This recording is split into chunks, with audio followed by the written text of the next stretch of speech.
Hey guys, it's Teen Talks Fish, and today I'm going to help you guys on breeding celestial pearl danios or galaxy rasboras. Now, a lot of people think that these fish are hard to breed because they're so expensive, and usually that they are so expensive because they are usually hard to breed, but not this fish. These fish are quite easy to breed, and you should not be intimidated by it at all if you have bred anything like white clouds or zebra danios, any danio really, because they're basically the same thing. They are actually a little easier to breed than most danios, I think. So the main thing you want to worry about is keeping them well fed and using quality food. And now you say, what is quality? Does that mean like a really good dry food or a really good, frozen food? The best thing that you can use for these guys is live food, whether that be like live baby brine. Blackworms are a little bit too big for them, like maybe microworms, Daphnia, Cyclops, stuff like that. You can use frozen, but live food always works better. But yeah, frozen's great. You can use some dry foods, whether it be like high quality flake food. I recommend like Extreme, or my favorite is actually Omega-1. Not like the color flakes, just the normal, krill-based fish flakes, high protein. As you can see, our two males are actually chasing the female into the breeder box right now. So that's actually surprising because I turned the light on, and usually they are like first light breeders, which means in the wild, they'll breed like in the morning. As soon as it starts getting enough light to see, they will start breeding, and that's just usually what they do. But they're breeding right now. You can see those two males chasing her down. But don't worry, they've been doing that. And no, the female's not sick. So what you really want to worry about is feeding them up. Now, to get them breeding, it's not that hard. What I would do, I just get like I have this blue Tupperware here. Just get like a Tupperware, small cup. It doesn't really matter. I've seen people even cut down like water bottles, cut it down to like here, about where the water line is. And then they will put some moss down in it, and they'll spawn in that. That's just smaller, but this is about, I'd say about like 6 inches long, just a couple inches deep, and I've put some moss in there, and they like to spawn in the moss. And what is good about having the like Tupperware or any container is that you can pull that container out, and your eggs are in the bottom of the container, so it makes it easier to harvest and collect the eggs. Now, with these guys, I think the hardest thing about breeding them is raising the fry. Because the fry, they're very small and they're pretty finicky. Now, I will show you my breeding setup here in a minute, or like not breeding setup, but fry raising setup here in a minute. And I'll show you what I'm doing with that. So yeah, that's about it for breeding these guys, and I'll move on to the fry containers. Hey, I'm back at the fry raising tank, and as you can see, I have a just micro sponge filter. You need those small pores to make sure that you don't suck up any fry. So I do recommend like any micro sponge filter because they have very small pores. I would not use any like internal power filter or even a shrimp filter because that's still too big. So yeah, just try to stick with sponge filters with very small pores. Now, this tank is about 2.5 gallons, I believe. That's actually too big for the CPD fry because you want them all in a small space. Because it'll be a lot easier to feed them and a lot easier to keep them from starving, because they need to be able to find the food. You also need to make sure the food stays in the water column because they cannot eat off the ground. So they need that food to be in the water column once they are free swimming. It takes about 2 to 3 days for the eggs to hatch, depending on your water temperature. Once they hatch, they will most of the time have a yolk sac on their stomach still. It's just like this little yellow-orange kind of like pinpoint blip on their stomachs. You need to wait for that, like until you feed them. You need to wait for that to disappear, because if you feed them during that time, they're not going to eat anything anyway.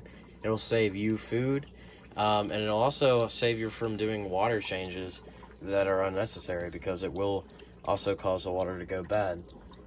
So I would not go with anything larger than this fry keeper like net. It's like a mesh box. You can actually buy those pretty much anywhere. I've seen them everywhere. You can buy them online, you can buy them at a local store, just, you know, wherever you can find them. They're also pretty cheap, which is nice. I think I bought this one for like maybe like $4, maybe a little over. I can't remember too well. But now we need to talk about food. They have very small mouths when they're born. They need very small food that they can fit in their mouths. That usually you can use egg yolk, like hard-boiled egg. You hard-boil an egg, get the yolk out, mix that up into water, and you can dose that. They will eat that. Personally, I think that makes the water quality worse than if you fed like a powdered food. You can buy powdered foods at most stores. I recommend the Hikari First Bites.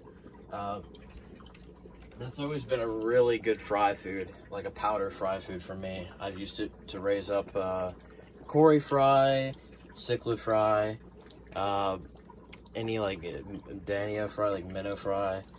So you can use Hikari First Bites. It's a great food.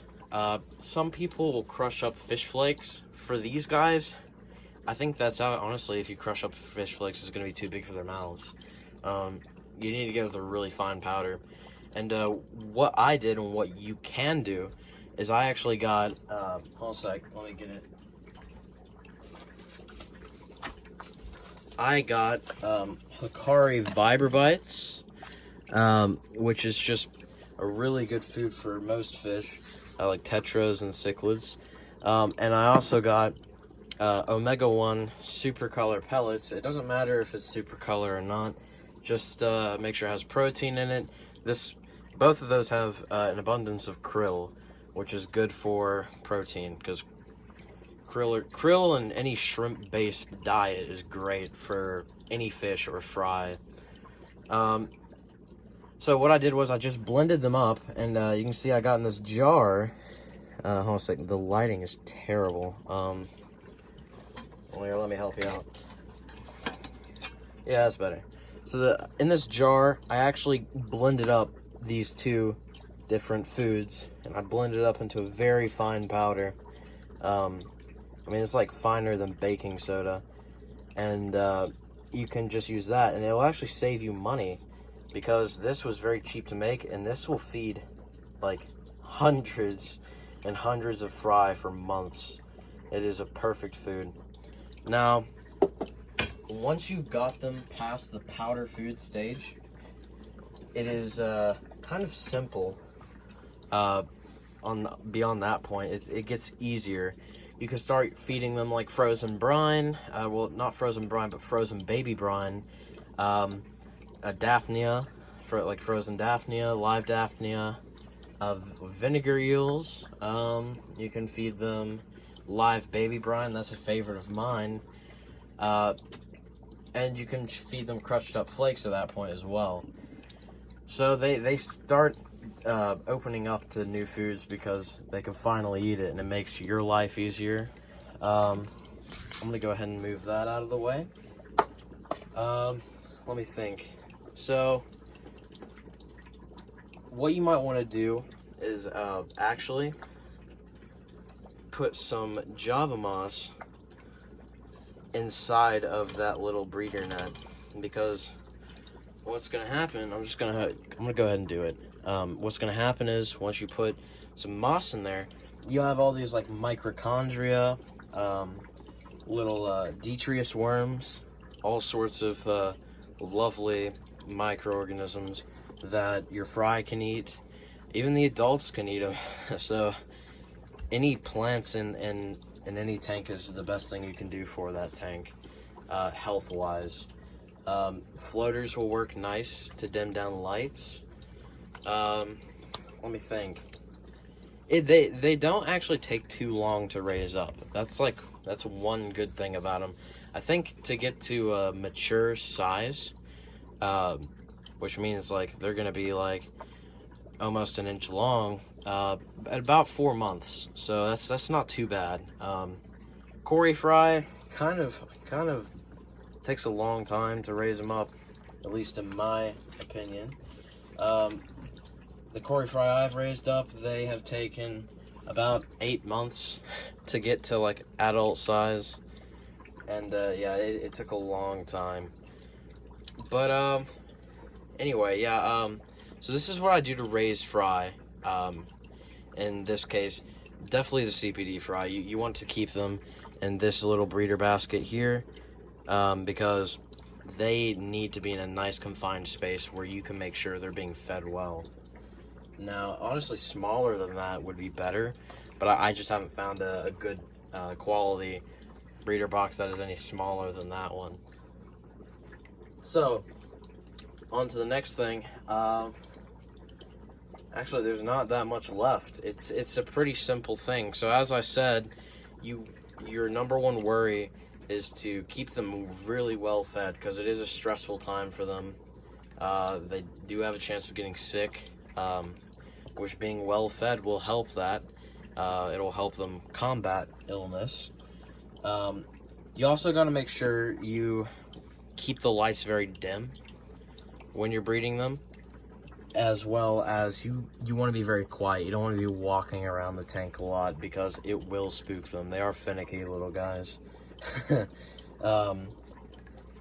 So yeah, it's a pretty simple thing, and I wish you the best of luck. Well, once I might bring out a video in the middle of me raising the fry up to show what I'm doing with that, in case I change anything. And well, it's been great, guys, and I'll see you on the next one.